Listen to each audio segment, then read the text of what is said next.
Welcome back to the Lead2Xceed platform with me, Henry Baye. In this episode, I'm going to talk about some of the challenges that face leaders in leading themselves. What are the challenges of self-leadership and how you can go about building the habits that will enable you to self-lead. Now, the truth is, self-leadership is harder than leading others because, as they say, the hardest thing to conquer is self. The biggest battlefield is that of our minds. And self-leadership really is about alignment. And as you know, alignment is a balancing act. I'm sure some of you have seen those images of people trying to balance themselves on a rope. That's alignment. Now, the Leadership Institute of Wisconsin, what is called Leadership Initiative 1, has said, alignment takes work, and a great deal of the work takes place on the inside. Now that requires self-leadership. In particular, you must be willing to monitor the inner dialogue that takes place every day in order to sharpen your self-leadership. You must be willing to overcome three important challenges. First of all, you must be willing to overcome the fact that a well-developed, consistent personality takes time to build. It doesn't happen in one day, which is where the challenge is. If building your self-leadership journey happens in an instant, at the click of a finger, it will be very easy for anybody to do. So one of the main reasons why self-leadership is difficult or challenging is because it takes time to walk that journey. It is always easier also to look outward and analyze everyone else except ourselves. Looking outward is easy. After all, we have 2 eyes, 2 ears, 2 nostrils, a large skin area, and of course, a big mouth. All of these can dissect others very easily and categorize them even sometimes. However, there is a searchlight that is not visible, and that is the torch that searches our own inner self. So the other challenge is, it's easier to look outside than to look inside, and self-leadership requires looking inside. The next challenge that you will find is that it's always easier to let the negative rule supreme and also even diminish the positive. So the negative is often fueled by our own self-doubts and what we hear others say. Sometimes they are fueled by being among people who just carry negative energy. And at times it is fueled by how negatively also we're treated. If you're in an environment where you're always negatively treated, it reflects on what you see yourself to be and therefore how you can lead yourself. The next challenge is that it is far easier to be busy and always on the move than it is to find time to sit quietly and reflect. So that's a challenge, being able to step back, reflect, do that inner search. It's not a very easy thing, and many of you are probably, even at this stage of your lives, already falling into that trap of always being on the move, but never stepping back to reflect. There's a chap called Joshua who was given a charge to lead the Jews at some point in time in the histories that you find in the Bible. And one of the first charges he was given was study this book of instruction continually. Meditate on it day and night, so you will be sure to obey everything written in it.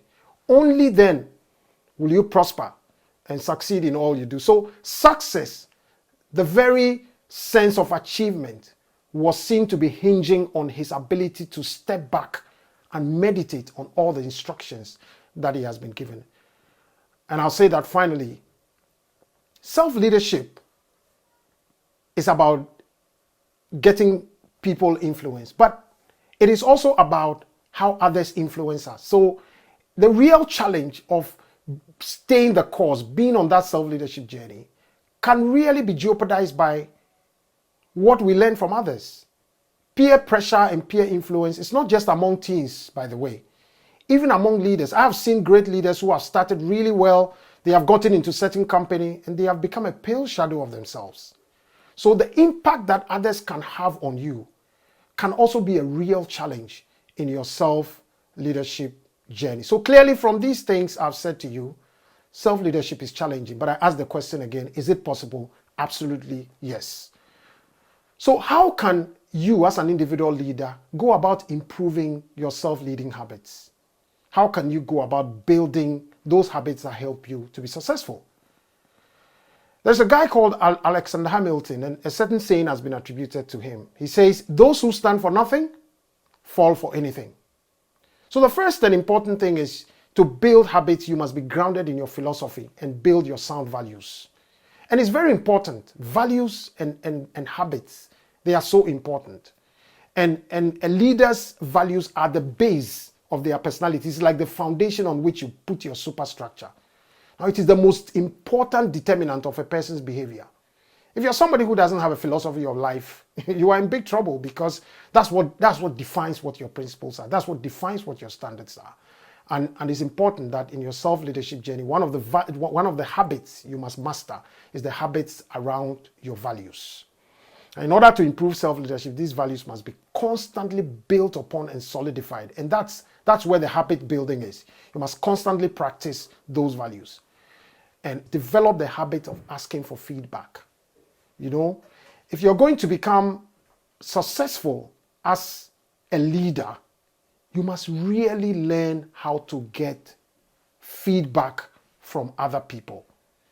Now, I developed very early on in my leadership journey, especially in my corporate leadership, the ability and the processes to help me get feedback. I recall that there was one meeting we were holding, and at the end of the meeting, I said to the facilitator, I'm stepping out for a few minutes.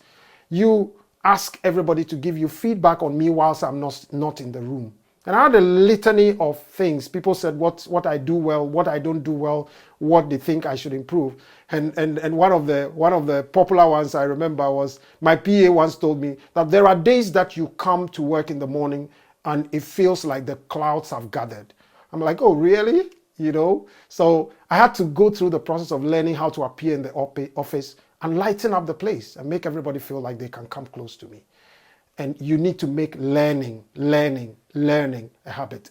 Now, learning is so important, a habit that you must build as a leader. So clearly what I'm saying at this point is, in your self-leadership journey, self-leadership is challenging, but there are habits that when you build them, they would help you to get on that journey and walk it consistently. So as I bring this chat to a close, if you have any questions on your mind that you'd like answered, or this video has triggered something in you that you'd like to explore a bit more, by all means, send us an email on the page, or send a comment through the channel, and we'll be very much happy to respond to them. So remember though, to like, comment, share, and definitely subscribe to this channel so you don't miss any video that we put up. Once again, this is Henry Baye on the Lead2Xceed platform. Lead2Xceed, inspiring leaders, multiplying impact.